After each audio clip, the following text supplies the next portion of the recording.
এমন একটি দেশ আছে যাকে বলা হয় বিশ্বের সবচেয়ে রহস্যময় রাষ্ট্র। একটি দেশ যেখানে কোটি মানুষ বাস করে, কিন্তু তাদের কণ্ঠস্বর বাইরের পৃথিবী শোনে না, যেখানে ইন্টারনেট নেই, বিদেশি খবরের কাগজ নেই, আর বাইরের দুনিয়ার আলো ছুঁতেই পারে না। এই দেশ হলো উত্তর কোরিয়া। এখানে শাসন চলে এক পরিবারের হাতে, কিম ইল সুং থেকে কিম জং ইল, আর এখন কিম জং উন। তাদের জনগণের কাছে তারা শুধু নেতা নয়, প্রায় দেবতা। কিন্তু প্রশ্ন হলো, কিভাবে গড়ে উঠল এই গোপন রাজত্ব? কেন তারা বাইরের পৃথিবী থেকে নিজেদের আলাদা করে রাখলো? আর কি এমন রহস্য লুকিয়ে আছে এই লৌহ বেষ্টিত দেশের ভেতরে? কিংবদন্তি বলে, আকাশের দেবতা হাওনং এর পুত্র ওয়ান উং স্বর্গ থেকে পৃথিবীতে নেমে এলেন।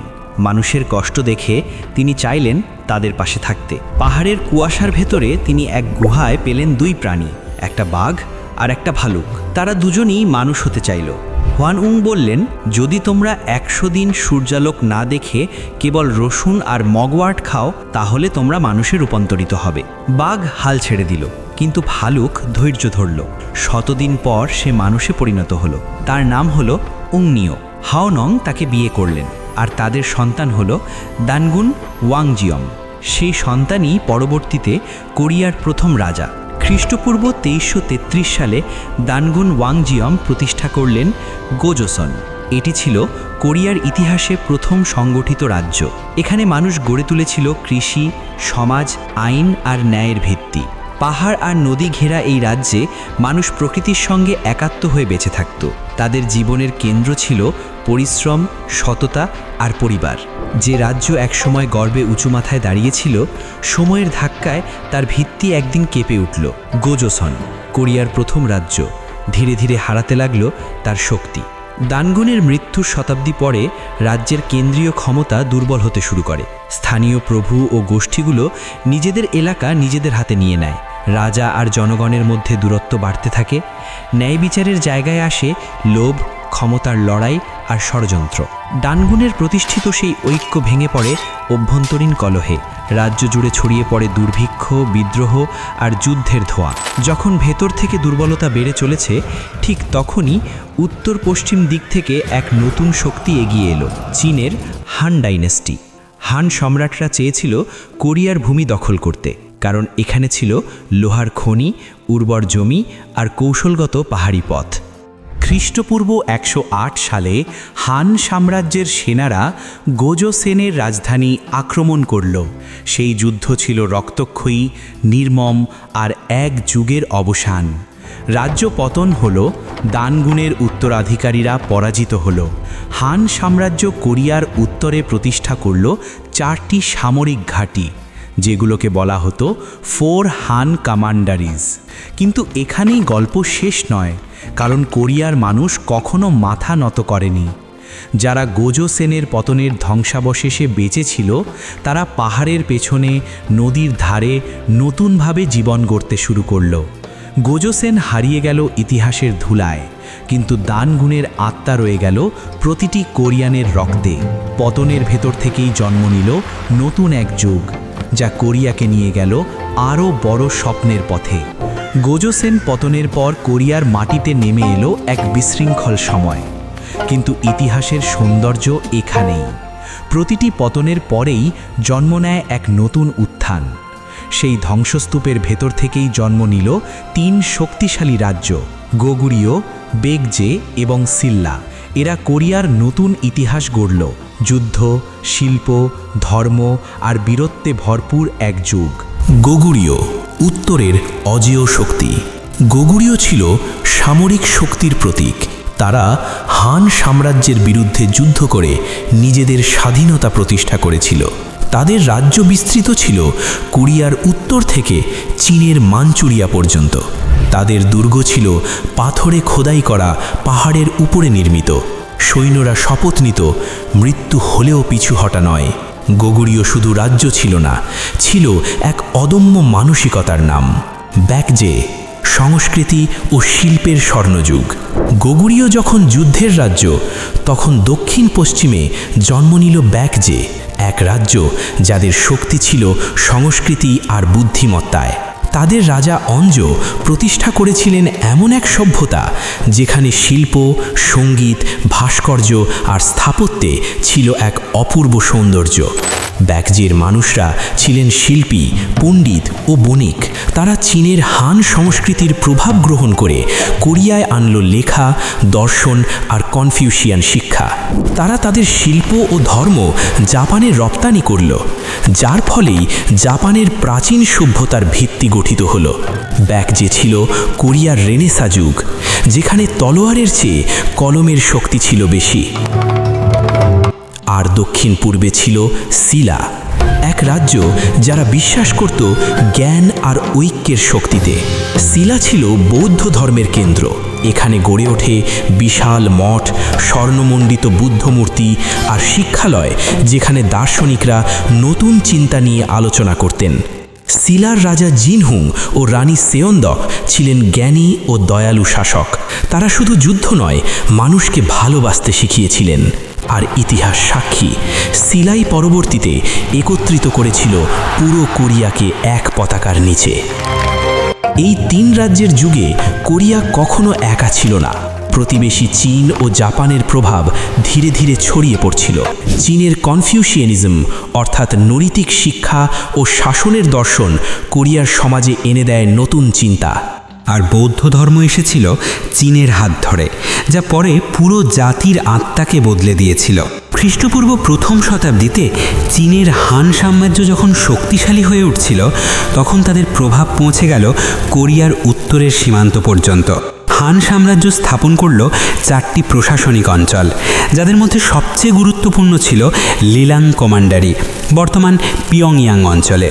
এই অঞ্চল থেকেই শুরু হয় কোরিয়ার সঙ্গে চীনা সভ্যতার সংযোগ। চীনের রাজনীতি, শাসন ব্যবস্থা, লেখা, এমনকি পোশাক পর্যন্ত ধীরে ধীরে প্রবেশ করে কোরিয়ার জীবনে। চীনের কনফিউশিয়ানিজম অর্থাৎ নৈতিক শিক্ষা ও শাসনের দর্শন কোরিয়ার সমাজে এনে দেয় নতুন চিন্তা। মানুষ শেখে কিভাবে রাজা ও প্রজার সম্পর্ক ন্যায় বিচারের মাধ্যমে গড়ে তোলা যায়। সেই সঙ্গে চীনের প্রশাসনিক পদ্ধতি ও নথি রাখার কৌশল কোরিয়ার রাজার দরবারেও ব্যবহার শুরু হয়। চীনের কাগজ, কালি, মুদ্রণ শিল্প সবই ধীরে ধীরে কোরিয়ার সংস্কৃতিকে সমৃদ্ধ করতে শুরু করে। তবে এর মানে এই নয় যে কোরিয়া তাদের নিজস্বতা হারিয়েছিল, বরং তারা শিখেছিল কিভাবে বাহিরের জ্ঞানকে নিজেদের মতো করে গ্রহণ করতে হয়। চীনের মাধ্যমে কোরিয়ায় আসে এক নতুন আলোকধারা, বৌদ্ধ ধর্ম। আনুমানিক 4র্থ শতাব্দীতে এই ধর্ম ব্যাকজে ও গোগুরীয় রাজ্যে প্রবেশ করে। বৌদ্ধ ধর্ম কোরিয়ার মানুষের মনে শান্তি, দয়া ও সহনশীলতার বার্তা নিয়ে আসে। মন্দিরে জপ শুরু হয়, বুদ্ধমূর্তি গড়া হয় পাথরে ও ব্রোঞ্জে। শিল্পীরা বুদ্ধের মুখে এনে দেয় কোরিয়ার নিজস্ব শান্ত সৌন্দর্য।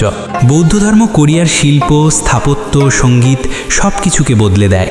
একসময় কোরিয়ার রাজারা নিজেদের দেবতা নয়, বরং বুদ্ধের শিষ্য হিসেবে পরিচয় দিতে শুরু করেন। এই ধর্মই পরবর্তীতে ঐক্যের প্রতীক হয়ে উঠবে, যা কোরিয়াকে এক পতাকার নিচে আনবে। এদিকে সমুদ্রের অপর পারে ছিল জাপান। তাদের সঙ্গে কোরিয়ার সংযোগ শুরু হয় বাণিজ্যের মাধ্যমে, কিন্তু ধীরে ধীরে তার রূপ নেয় সাংস্কৃতিক বন্ধনে। দক্ষিণ কোরিয়ার ব্যাকজে রাজ্য ছিল এই সম্পর্কের কেন্দ্র। ব্যাকজে থেকে জাপানে যায় স্থপতি, কারিগর ও পণ্ডিতেরা। তারা নিয়ে যায় বৌদ্ধ ধর্ম, চিত্রকলা এবং লেখার কৌশল। জাপানের প্রথম মন্দির আসুকা তৈরি হয়েছিল কোরিয়ার স্থপতিদের হাতে। এমনকি জাপানের ভাষা ও লিপিতেও দেখা যায় কোরিয়ান প্রভাব। কোরিয়া ও জাপান একে অপরের কাছ থেকে শিখেছে, একদিকে শিল্প, অন্যদিকে সামরিক কৌশল। এই পারস্পরিক সম্পর্কই পরে উভয় জাতির মধ্যে সাংস্কৃতিক আত্মীয়তা সৃষ্টি করে। কিন্তু প্রতিটি প্রভাবের মধ্যেই থাকে দ্বন্দ্বের বীজ। চীন কোরিয়াকে নিজের অধীন রাখতে চেয়েছিল, আর জাপান চেয়েছিল কোরিয়ার সমুদ্রপথে আধিপত্য। ফলে কোরিয়া পড়ে গেল দুই শক্তির মাঝখানে। কখনো তারা বন্ধু, কখনো প্রতিদ্বন্দ্বী।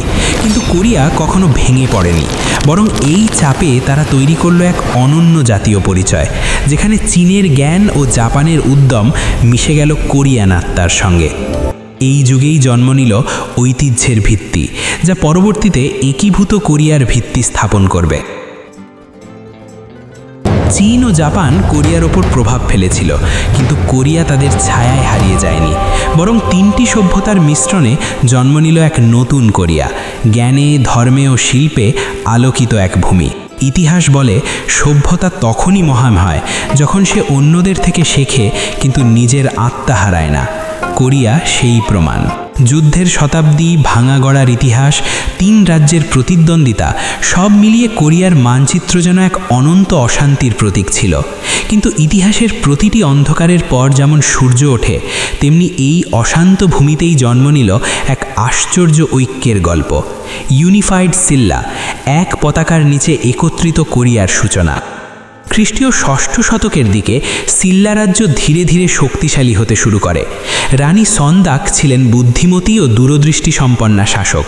তিনি জানতেন শুধুমাত্র যুদ্ধ দিয়ে নয়, মানুষের হৃদয় জয় করেই দেশকে এক করা যায়। তার রাজত্বে কোরিয়ায় স্থাপিত হয় অসংখ্য বিদ্যালয়, যেখানে কনফিউশিয়ান দর্শন আর বৌদ্ধ ধর্ম পাশাপাশি শেখানো হতো। শিল্পী, কারিগর, বিজ্ঞানীরা একত্র হয়ে গড়ে তুললেন এমন এক সভ্যতা যেখানে জ্ঞানই ছিল শক্তি। সিল্লা একে একে ব্যাকজে ও গোগুরিওকে পরাজিত করে আনুমানিক 668 খ্রিস্টাব্দে পুরো কোরিয়াকে একত্র করে ফেলে। এটা শুধু একটি মাসরিক বিজয় ছিল না, এটা ছিল এক জাতির আত্মার পুনর্জন্ম। মানুষ প্রথমবার নিজেদের পরিচয় দিতে পারল, আমরা কোরিয়ান। আর এই একতার মধ্য দিয়েই জন্ম নিল ইউনিফাইড সিল্লা রাজ্য। সিল্লা রাজত্বে শুরু হলো এক অভূতপূর্ব স্বর্ণযুগ। শহরগুলো সাজানো হলো প্রাসাদ, মন্দির ও উদ্যান দিয়ে। বৌদ্ধ ধর্মের প্রভাবে কোরিয়ার সংস্কৃতি পেল নতুন রূপ। মন্দিরের ঘণ্টাধ্বনি ভেসে আসত সকালবেলা, শিল্পীরা পাথরে খোদাই করতেন শান্ত বুদ্ধ মূর্তি, কবিরা লিখতেন শান্তি ও ঐক্যের গান। কোরিয়ার স্থাপত্যে দেখা গেল চীনা নিপুণতা, কিন্তু তার ভেতর ছিল এক কোরিয়ান আত্মা, নরম, শান্ত কিন্তু দৃঢ়। এই যুগেই তৈরি হলো বিশ্বের অন্যতম শ্রেষ্ঠ স্থাপত্য, বুলগুকসা টেম্পল এবং সোকুরাম গ্রোটো। এগুলো শুধু ধর্মীয় কেন্দ্র ছিল না, ছিল এক সভ্যতার পরিপক্কতার প্রতীক। সিল্লার রাজা ও রানীরা জানতেন সত্যিকারের শক্তি বন্দুক বা তলোয়ারে নয়, সংস্কৃতি ও জ্ঞানে। তাই এই যুগে জন্ম নেয় অসংখ্য কবি, দার্শনিক ও শিল্পী, যারা কোরিয়ান সংস্কৃতির ভিত্তি স্থাপন করে। সিল্লা যুগেই গড়ে ওঠে প্রাচ্যের অন্যতম প্রাচীন পর্যবেক্ষণ কেন্দ্র চমসংদে। এটি ছিল জ্যোতির্বিদ্যা অধ্যয়নের জন্য নির্মিত এক বিস্ময়কর স্থাপনা। তারার অবস্থান, ঋতু পরিবর্তন, কৃষির সময় নির্ধারণ সবই এখান থেকে হতো। এই যুগে বিজ্ঞান ও শিক্ষা পায় রাজকীয় মর্যাদা। কোরিয়ার তরুণরা পাঠ নিতে শুরু করে দর্শন, চিকিৎসা, জ্যোতির্বিজ্ঞান ও গণিতে। রাজদরবারে জ্ঞানের মূল্য ছিল সোনার চেয়েও বেশি। একটি রাজ্য তখনই মহৎ হয় যখন সে মানুষকে যুদ্ধ শেখায় না, শেখায় ভাবতে। এই সময়ে কোরিয়ার সঙ্গীত, চিত্রকলা ও নৃত্য পৌঁছে যায় নতুন উচ্চতায়। রাজদরবারে নিয়মিত উৎসব হতো, যেখানে শিল্পীরা বৌদ্ধ থিমের নাটক ও নৃত্য পরিবেশন করতেন। মৃৎশিল্পে আসে নতুন ডিজাইন, পোশাকে আসে সোনার সূচিকর্ম। কোরিয়ার রাজারা শিল্পকে রাষ্ট্রের আত্মা বলে মনে করতেন। এমনকি আজও কোরিয়ার অনেক ঐতিহ্যবাহী সঙ্গীত ও নৃত্য সেই সিল্লা যুগেরই উত্তরাধিকারী। কিন্তু ইতিহাস সবসময়ই চক্রাকার। শান্তির পর আসে অস্থিরতা। সিল্লা রাজ্যের ভেতরে শুরু হলো ক্ষমতার লড়াই।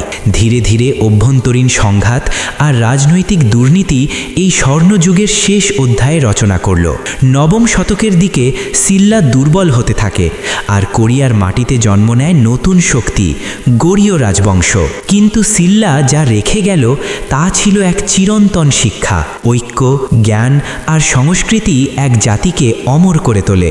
ইউনিফাইড সিল্লা শুধু একটি রাজ্য ছিল না, ছিল এক সভ্যতার জন্ম, যেখানে মানুষ প্রথমবার বুঝেছিল একতার মধ্যে লুকিয়ে আছে সত্যিকার শক্তি। আজও যখন কোরিয়ানরা তাদের প্রাচীন ইতিহাসের দিকে ফিরে তাকায়, তারা গর্ব ভরে বলে, আমরা সিল্লার সন্তান। খ্রিস্টীয় 9ম শতকের শেষ দিকে সিলা দুর্বল হয়ে পড়ে। বিভিন্ন অঞ্চলে শুরু হয় বিদ্রোহ ও স্বাধীনতার দাবি। এর মধ্যেই উত্থান ঘটল এক সাহসী নেতার, ওয়াংগন। ওয়াংগন ছিলেন এক দূরদর্শী জেনারেল, যিনি বিশ্বাস করতেন যুদ্ধ নয়, ঐক্যই সত্যিকার শক্তি। 918 খ্রিস্টাব্দে তিনি প্রতিষ্ঠা করলেন নতুন রাজবংশ গোরীয়। তার প্রথম সিদ্ধান্ত ছিল মানুষকে এক পতাকার নিচে আনা আর কোরিয়াকে আবার এক জাতি হিসেবে দাঁড় করানো। গোরীয় নামটি নেওয়া হয়েছিল গোগুরীয় থেকে প্রাচীন কোরিয়ার উত্তরাঞ্চলের সেই গৌরবময় রাজ্যের স্মৃতিতে যেন বোঝানো যায় কোরিয়া আবার ফিরে এসেছে তার মূল থেকে।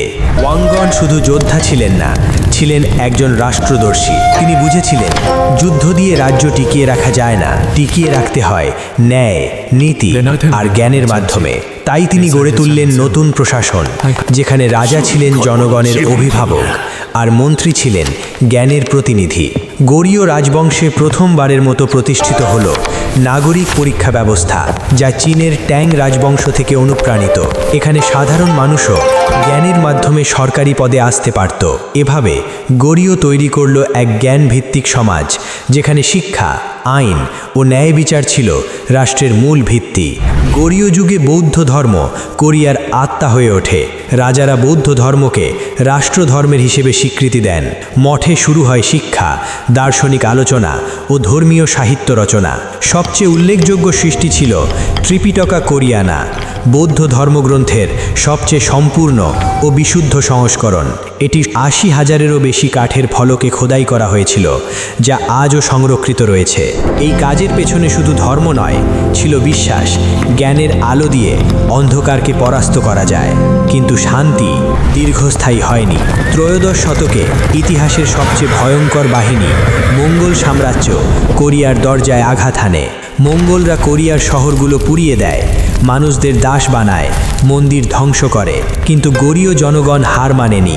রাজা গোজং রাজধানী ছেড়ে দ্বীপে আশ্রয় নেন এবং সেখান থেকেই পরিচালনা করেন প্রতিরোধ আন্দোলন। বছরের পর বছর যুদ্ধের পর অবশেষে ১২৫৯ সালে শান্তি চুক্তি হয়, কিন্তু তার আগেই কোরিয়ার হৃদয়ে রক্তাক্ত হয়ে গেছে। তবুও গোরীয় আবার উঠে দাঁড়ায়, কারণ ইতিহাস শেখায় যে জাতি জ্ঞান ও সংস্কৃতিতে সমৃদ্ধ তাকে পরাজিত করা যায় না। গোরীয় ছিল ইনোভেশনের যুগ। এখানেই প্রথম তৈরি হয় ধাতব মুদ্রণ প্রযুক্তি, যা গুটেনবার্গের আগে পৃথিবীর প্রাচীনতম মুদ্রণ কৌশল হিসেবে স্বীকৃত। কোরিয়ার কারিগররা ধাতব ব্লকে অক্ষর খোদাই করে বই ছাপাতে শুরু করেন। এটি ছিল মানব সভ্যতার জ্ঞান বিপ্লবের সূচনা। একই সঙ্গে গোরীয়র সেলাডন সিরামিক্স বিশ্বের সবচেয়ে সুন্দর ও মূল্যবান শিল্পকর্ম হিসেবে পরিচিতি পায়।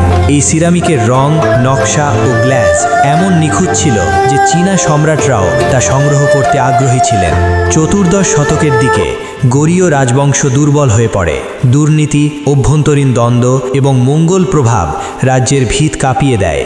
অবশেষে ১৩৯২ সালে জেনারেল ই সং গিয়ে এক অভ্যুত্থানের মাধ্যমে গোরীয় রাজবংশের অবসান ঘটান এবং প্রতিষ্ঠা করেন নতুন রাজবংশ জোসন।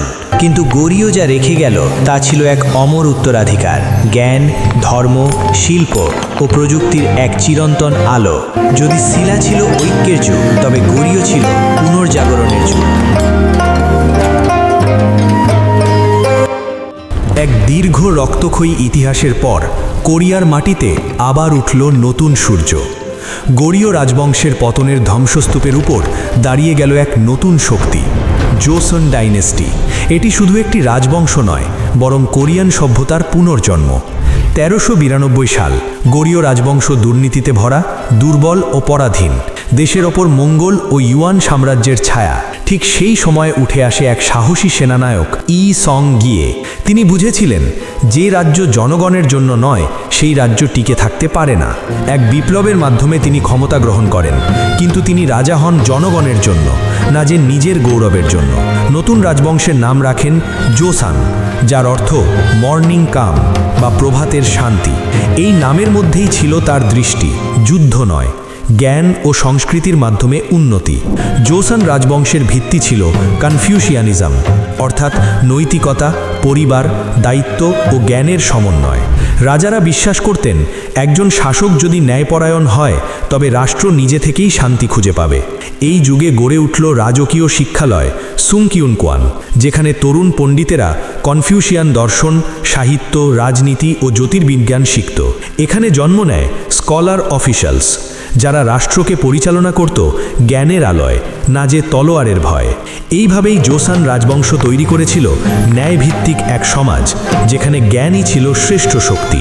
জোসান রাজবংশের ইতিহাসে এক নাম চির অমর, কিং সেজং দ্য গ্রেট বা সেজং দ্য গ্রেট। তিনি শুধু একজন রাজা ছিলেন না, ছিলেন একজন বিজ্ঞানী, দার্শনিক, মানবতাবাদী। তার রাজত্বকালে কোরিয়ার সংস্কৃতি, শিক্ষা ও বিজ্ঞান এক নতুন উচ্চতায় পৌঁছায়। তিনি বিশ্বাস করতেন একজন অশিক্ষিত জাতি কখনো মুক্ত হতে পারে না। তখন কোরিয়ার সাধারণ মানুষ চীনা ভাষায় পড়তে পারত না, কারণ সেটি ছিল জটিল ও অভিজাতদের ভাষা। তাই সেজং সিদ্ধান্ত নিলেন তিনি এমন একটি লিপি তৈরি করবেন যা প্রতিটি সাধারণ মানুষ সহজে শিখতে পারবে। 1443 সালে রাজা সেজং ও তার পণ্ডিতেরা তৈরি করলেন হ্যাঙ্গল, বিশ্বের অন্যতম সহজ ও বৈজ্ঞানিক বর্ণমালা। এটি ছিল 14টি ব্যঞ্জনধ্বনি ও 10টি স্বরধ্বনির সমন্বয়, যেখানে প্রতিটি অক্ষর মানুষের উচ্চারণের আকৃতি অনুকরণ করে তৈরি।